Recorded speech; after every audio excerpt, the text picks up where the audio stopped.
And welcome to Immediate Immersion Live. My name is Scott, and today we're going to talking about the target language versus the L1, the original language, the home language, the native language. You're watching Immediate Immersion Live, where we are all about comprehension-based instruction in the modern language classroom. We'll get started in just a moment after our short intro.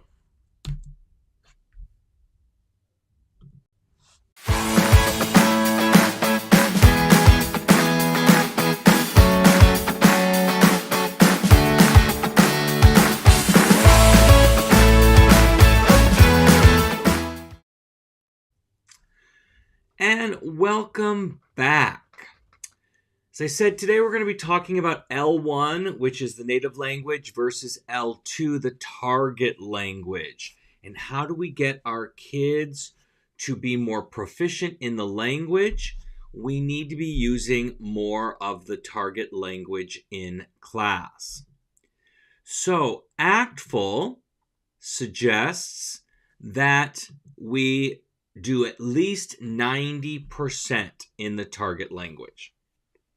So that means you should be speaking at least 90% of the class in the target language for kids to get the maximum amount of comprehensible input so that language acquisition can actually occur in the most natural way that it can in an artificial situation like the classroom.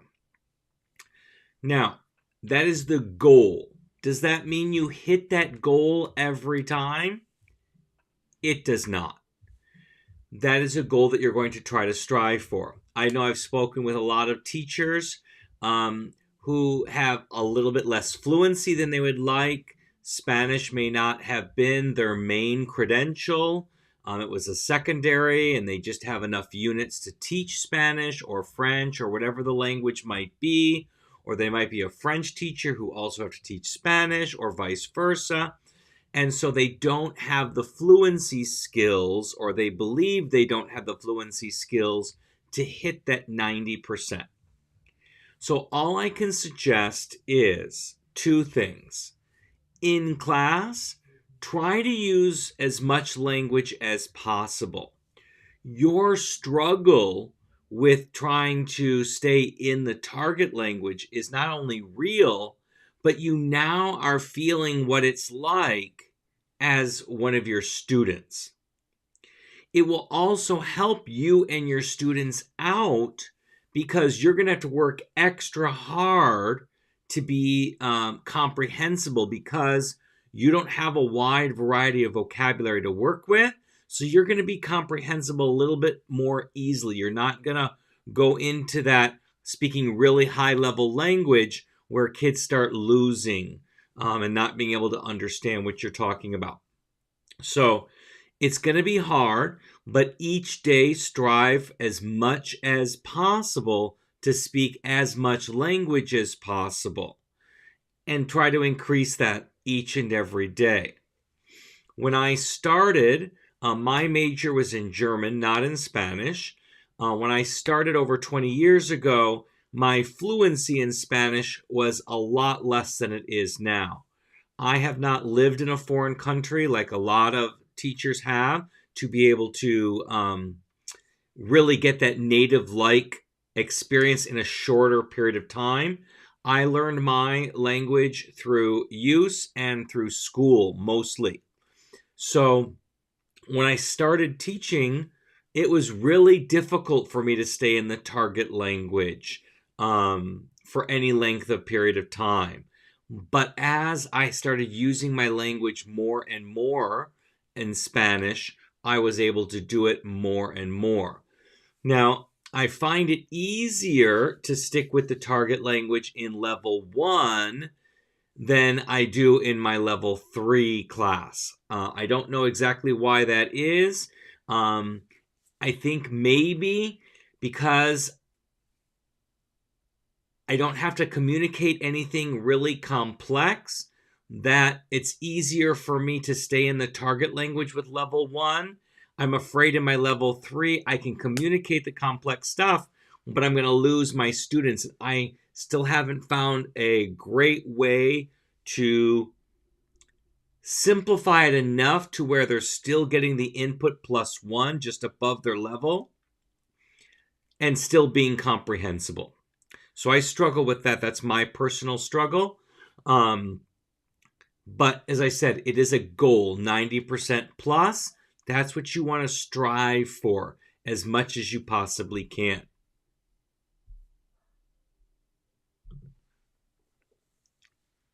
Oops, and I hit the wrong button. I always do that. So my next thing is level 1. Everybody thinks, oh my gosh, you can't possibly use the target language a lot in level 1, especially at the beginning. And for me, I find that the complete opposite. That is the easiest class for me to stay in the target language, even on day 1.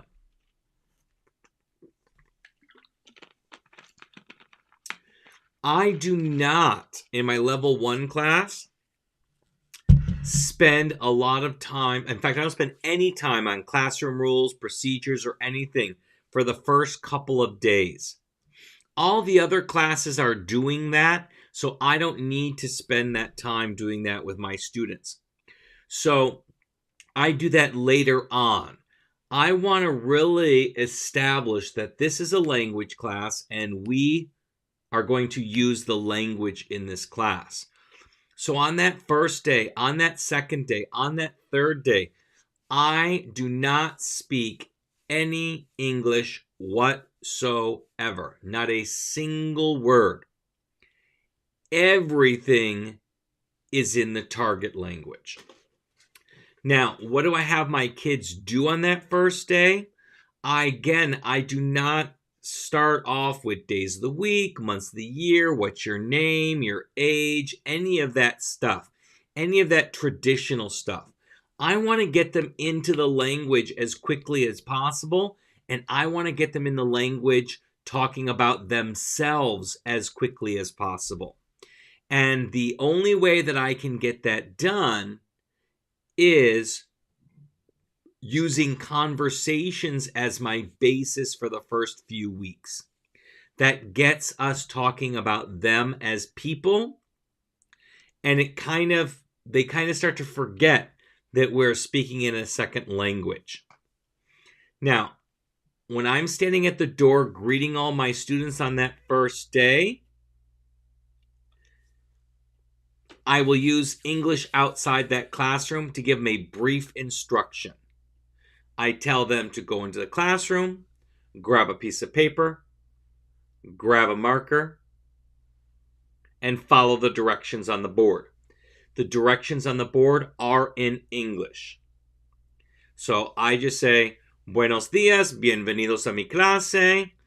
Please grab a piece of paper, please grab a marker, and please follow the directions on the board. That's all that I say to them. Once the bell rings, I walk in the classroom and no more English for a while. How do I do that? Well, what I'm having them do is on their piece of paper, they are drawing a picture of one activity they like to do. Whether that's a sport or reading, watching TV, playing video games, whatever it might be, I don't care. I don't limit them on vocabulary.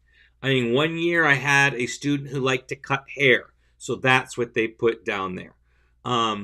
So it's not always the typical stuff that is traditionally taught in the hobbies and activities section of a textbook. So they draw that.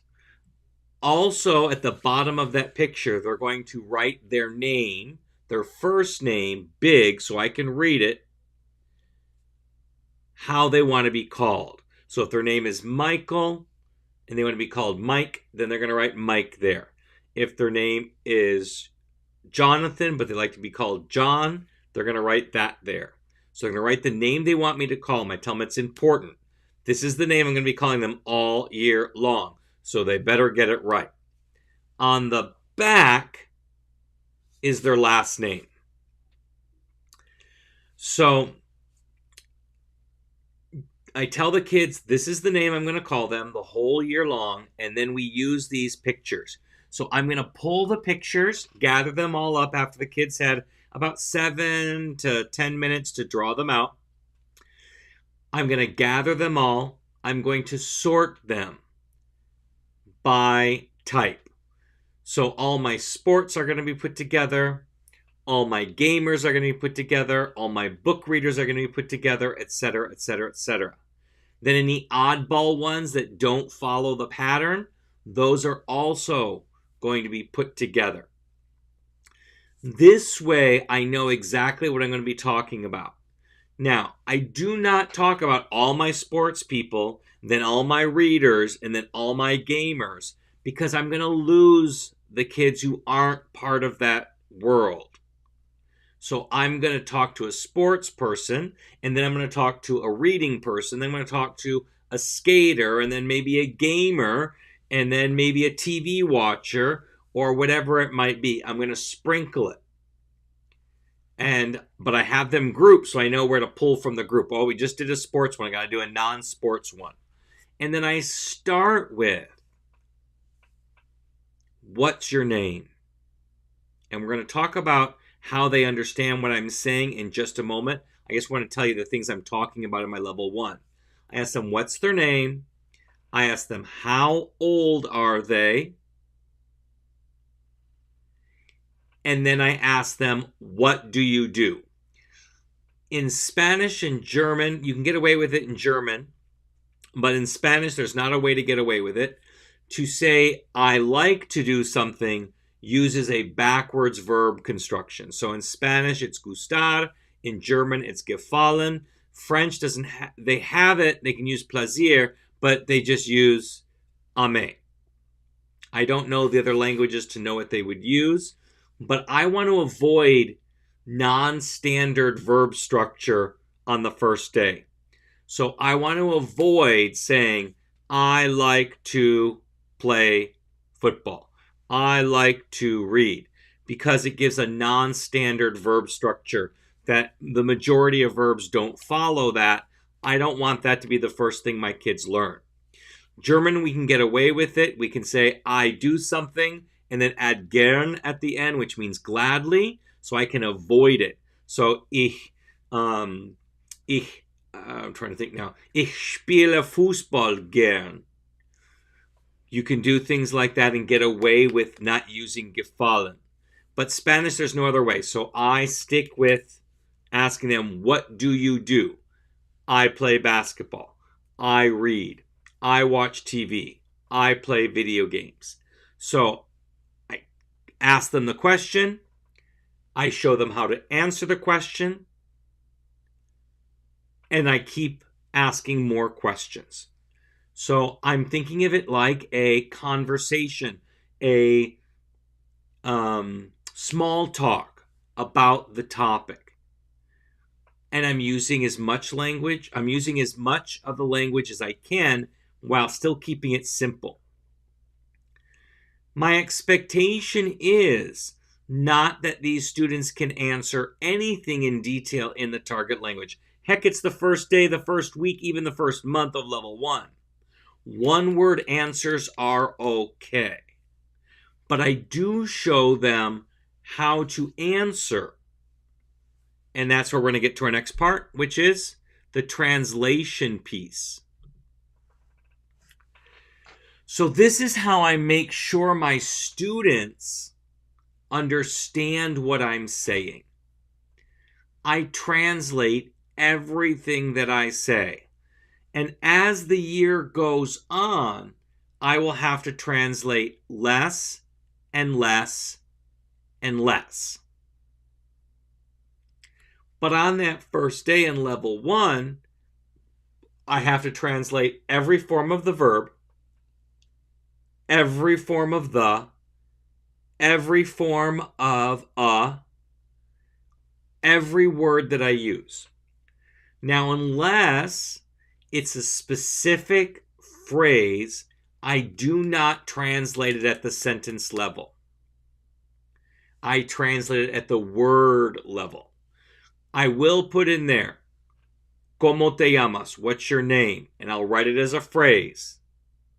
And then I write how to start the answer. Me llamo ... But if I ask a student, what's your name?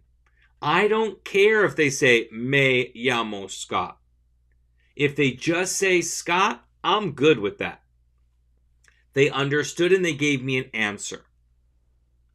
So those phrases will be typed up as a phrase and translated for them. But anything else, it's one word. Students are not required. In fact, I don't let them even have pencil and paper out during this time to copy this down, because this is not a vocab list. I cannot stress that enough. It is not a vocab list. It is not a vocab list. It is not a vocab list. It is a closed caption list so my students can understand what I'm saying. Otherwise, there is no way that I can use the target language on day one with level ones and make sure I'm understandable. Yes, you can act it out and use pictures and do all of that. But to be honest, that leaves for a lot of interpretation, and it could be wrong interpretation. If I show a picture or I pantomime eating a burger, what does that stand for? Is that eating? Is that burger? Is it a whole phrase? Boy eats burger. It's just not clear. So translation is sometimes the best, quickest, direct way to get your point across. Now, I'm very careful. I do not translate orally. I don't want to break that illusion of immersion in the language. So any translations I do on the board. And how I like to do it is to make a Google Doc. I make a table with 2 columns. I will pre-color all the text on one column, one color, and on the other column, a different color. On the left, I will type in the target language, and in the right column, I will type in the translation. And because I've already set up each column to color coordinate the text, I don't have to worry about changing the colors. It happens automatically. I like typing it as a doc because if there's a student absent and wants to see it, they can. If students want to have access to it, they can. I can make that available. I make 1 doc per class period per year. So we use 1 doc all year long. And I just put a break in there and put a new date, and we just continue on. So I only have to share 1 doc with my students. I don't have to keep sharing multiple docs with anybody. So that works really well for me. I make the font really big so that kids can read it from across the room, and it works really, really well for me. Some people prefer to write it on the board. The problem with writing on the board is you lose it after a while. You have to erase your board and it's gone. So I like to do mine on the board, and again, I make sure I do it all written, no oral. And instead of, if I've already gone over a word, if it's already on the screen, I will just go back and point to it. But I don't want to scroll back and try to find a word if I don't have to. So if I need to use the word again, I will just type it up again. It does not take me very long. If you need to roam your class for classroom management, you can use a wireless keyboard. And you can walk around the room and type that way. I still walk around the room during this, but then I walk back to my desk to type, and then I can walk back to teach. And this is a great time to let slower processors process the language. It's a natural pause and give them a little bit of a break in hearing the target language as I take time to walk up there, type it, type the English, point to it, and then go back to whatever I was saying. So that's the key. And as I said, on that first couple of months, you're going to translate every word in level 1. When you get to level 2, not all the words, but a heck of a lot of them. And even less in level 3, to the point where sometimes I don't even have to do the list for level 3 because it's so few words, I'll just write them on the board. If a kid ever asks me what a word is, I write that on my list. But again, this is not a vocabulary list. It's just to let them know what I'm saying when I'm saying it, so it can be perfectly understandable. It also makes it's already prepping them for reading, because they're hearing the word, they're seeing what it looks like, how it's spelled, and they're starting to get exposed to how the letters are pronounced in the target language. This is especially important in non-phonetic languages like French. Spanish and German are quite phonetic. If you are doing a language that does not use the Latin-based alphabet, like Russian, any of the Slavic languages, Hebrew, Mandarin, Japanese, you may want to do it 3 ways when you write it. You may write it in the actual alphabet that you use or characters that you use. You may transliterate it, so you're putting it in English letters, how it sounds, so they can see that, and then put the translation. Some people do it that way. Some just use the transliteration at the beginning. But I think there would be an advantage to show them the characters and the true spelling in the alphabet of the language, as well as transliteration. Yes, the kids are going to be more focused on the transliteration at the beginning, but they're being still exposed to how it's written on the page. So that will help them as well.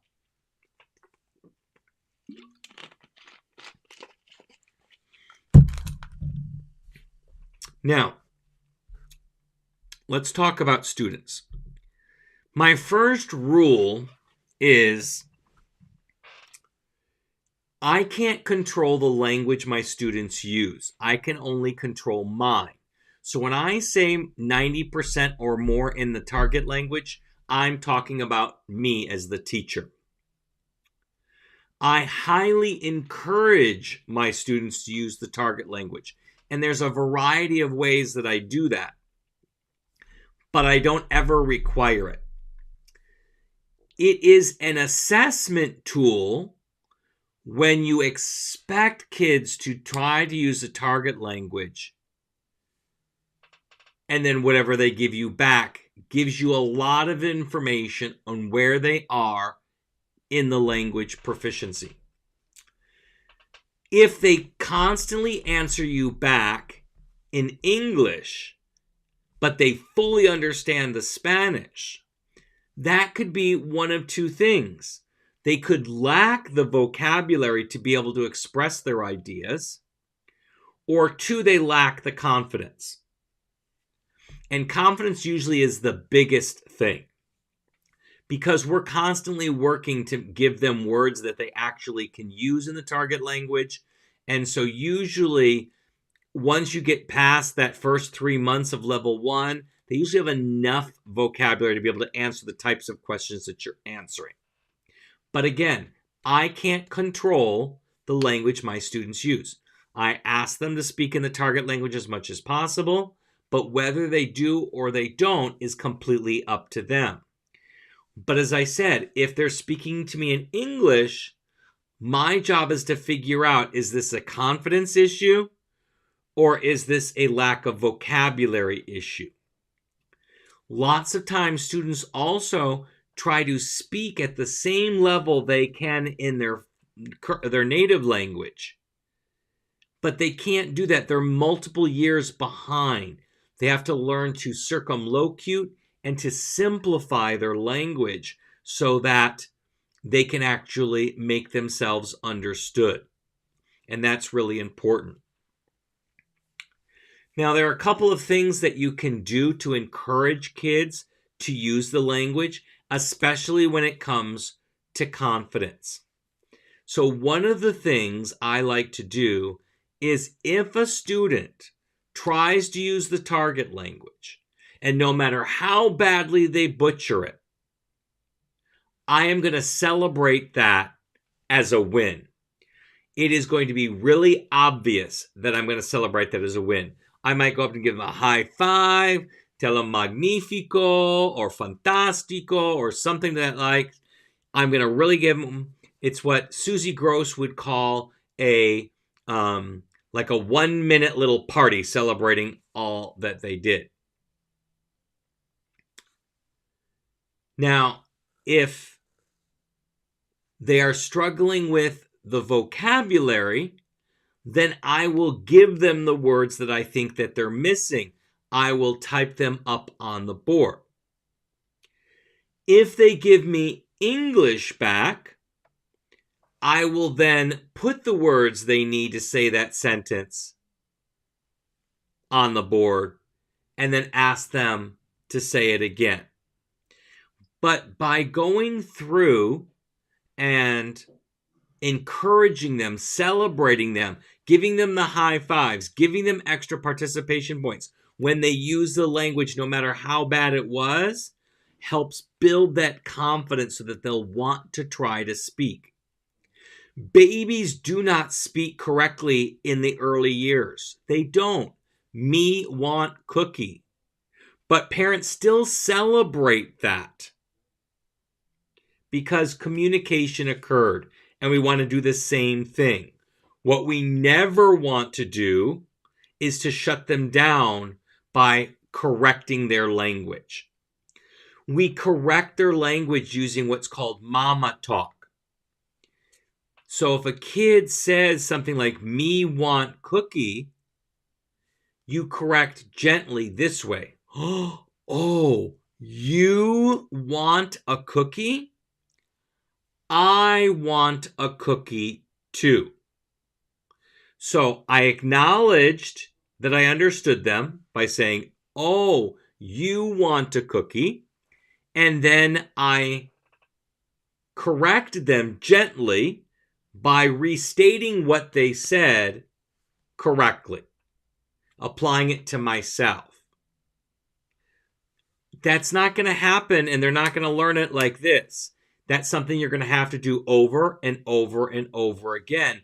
But eventually the pattern of the language will start to get into their instinct part of their brain, and then they're going to be able to communicate and use it correctly. So that's one way. You can also play a variety of class games that help encourage them to stay in the target language. One of the games is called Stinky Monkey. It doesn't have to be a monkey. It's some kind of stuffed animal, but the goal is you don't want to be stuck with it. So that's why we call it a stinky monkey. So you keep this stuffed animal at your desk or wherever you're teaching from at the beginning of the class. When a kid uses English, they get that monkey or whatever the object is, and they keep it until the next person speaks English.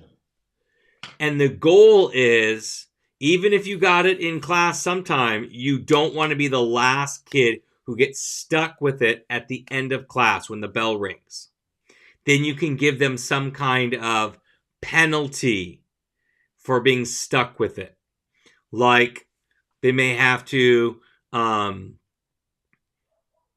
write an extra quick write, or they lose 5 participation points, or they have to come in after school and for 5 minutes to erase the boards or something like that. Give them some kind of a negative thing, but not too mean. You always give the penalty with a smile, but it helps them to go, it's like a hot potato. I don't want to be stuck with this at the end of the class period. Another one is something I thought of earlier in the year, and it started working at the beginning when I started doing it a couple months ago, and then my kids kind of wore off of it. And it's something I call fiesta or party. So you use whatever word for party is in your language, and then for each day that we stayed in the target language, both me and my students, I would add one letter of fiesta to the board next to their class name. Once they spelled fiesta out, then they would get a class party. My period 7 got that class party for the first time. They worked really, really hard, and then they kind of lost interest. So I'm always looking for novel things to help them stay in the target language. One thing I want to mention again about translation, I forgot earlier. It's in the back of my mind to talk about it, and then I forgot. I'm going to come back up here to translation for a moment. I want to talk about that because a lot of people say we should not translate into the native language, especially in immersion classes. That's like a major no-no for classes that are taught in immersion, in total immersion. They are not allowed to use the native language at all. And Stephen Krashen, whose ideas we generally follow with comprehensible input, he also was 100% against translation.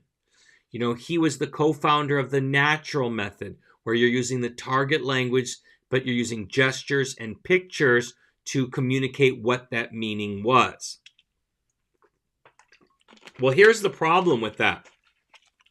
I remember in teacher school, I was watching a demonstration of the natural language approach.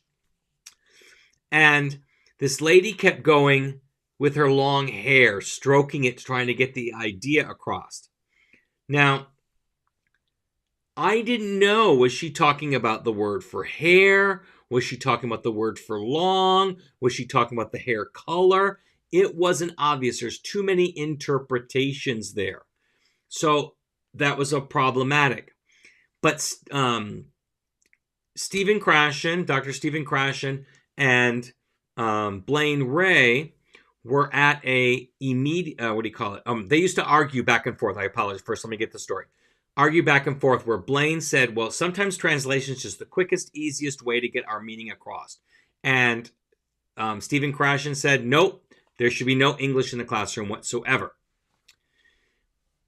When at our national conference every year, we have something called immersion dinners.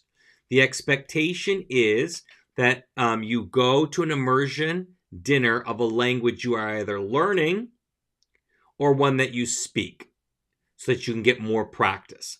I always went to the German one so I can practice my German because I've never been able to teach it, but that was my major. I never went to the Spanish ones. Plus, I love German food. So one of my good friends, Carmen Andrews, was at this one in Spanish, and Stephen Krashen was there, and they were communicating fine in Spanish. No problem whatsoever. Everything was going fine. They were 100% in Spanish. Everybody was understanding. Until the word chispa came up. Now, I don't know what context chispa came up, but that was the first word that they didn't know, that someone didn't understand.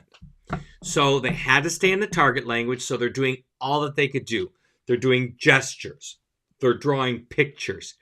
Anything that they could do to try to convey the meaning. And it's like taking 15, 20 minutes. And finally, one of their teachers said, out of frustration, chispa means spark. It means spark. Let's move on. Now think about that in your classroom. We don't have 15 to 20 minutes to waste trying to communicate one word, especially if it's not even a high frequency word. And then it finally clicked to Stephen Krashen, says, I see why translation would be helpful. And so he's kind of come back off that translation thing. So for those of you who are so against translation, think of that. It is way too hard to try to communicate an idea, especially an abstract one, without words. So sometimes translation is the easiest, quickest route to that. And if Stephen Krashen can get over that hill, we should all be able to get over that hill. Okay, let's talk next about, and I keep going the wrong way.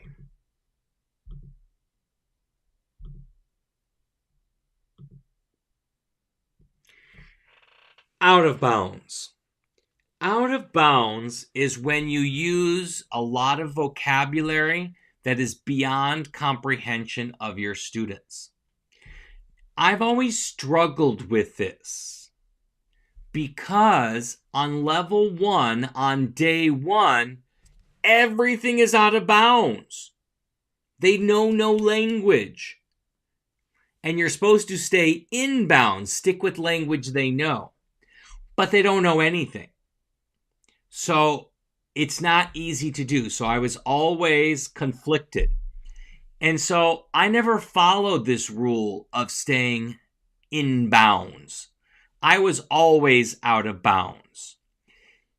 People look at my translation list, my documents, and they'd see they'd be pages and pages and pages long, even for one class period. Because I'm translating every the, every form of the verb, etc. And they're like, oh my gosh, you're expecting your kids to know this? That's the difference. Remember I told you it's not a vocabulary list. I don't expect my kids to know it. The high frequency stuff is going to come over and over and over again. And it's impossible not to understand it and to get it acquired in their head. So I don't have to do anything magical to get that to happen. I just need to use the language. So I'm not worrying about out of bounds because I make it in bounds because I put the translation up there. I don't say a word that I know they don't know and let it hang out there for them to struggle with. Plus, Stephen Krashen always says that it's input plus 1. I plus 1 is what we're supposed to give. And if we always stay in bounds, there's no room for them to grow. There has to be a little bit of struggle. When you're lifting weights, you have to put a little bit more weight on each time so that your muscles grow. When you're a runner, you want to put you want to shave a fraction of a second off each time, push yourself, or you want to increase your distance by just that much more. But you're always pushing yourself that plus 1. And that's what you need to do in the classroom. You need to make sure that you are making comprehensible to all of your students, but then you need to add that plus 1 so they have some place to grow. So I have never been a subscriber of the out of bounds, that you can't go out of bounds. Day 1, level 1, there is no way that you can't be out of bounds. I think where this originally came from was the original way we used to teach using comprehensible input, and that is that we used to pre-teach all of the vocabulary words. And then we would do conversations and stories and reading with those words. And you were supposed to try to stay as much using those words because they were already known words.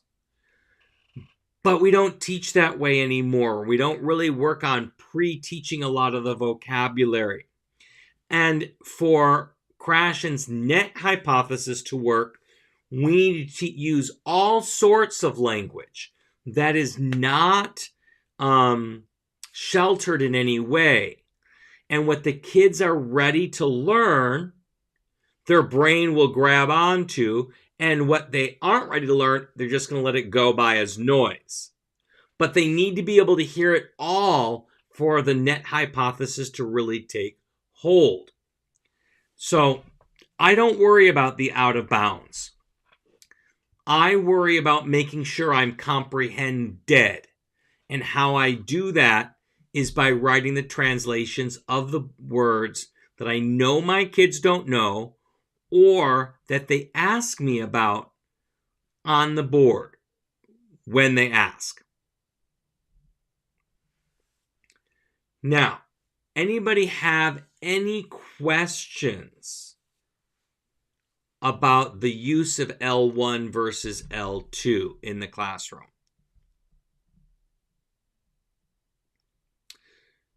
While you're thinking about that, let me remind you, you can join our free masterclass, which includes 8 of our Webversity lessons to get you started teaching comprehensible input at mm.us/masterclass. And then you'll have access to the 8 lessons that cover all of the basics to get you started teaching with comprehensible input in your class as soon as possible. I don't see any questions coming up. If you're watching this on the replay, please feel free to put your questions in the comments and I will be sure to answer them for you. If you found this useful, please like and subscribe. That helps get this video out to other teachers so that they can also learn to be better comprehension-based teachers. And with that, let me tell you what we're going to talk about next week. Next week, we are going to be talking about differentiation in the classroom. I know it's a really big buzzword in education, not just with language teaching, but with all teaching. And we're going to talk about how to do that in the classroom next week, same time, same channel, 5 o'clock Pacific time every Monday. So with that, I will say have a great week. I hope to see you all next week. Have a great night, everybody.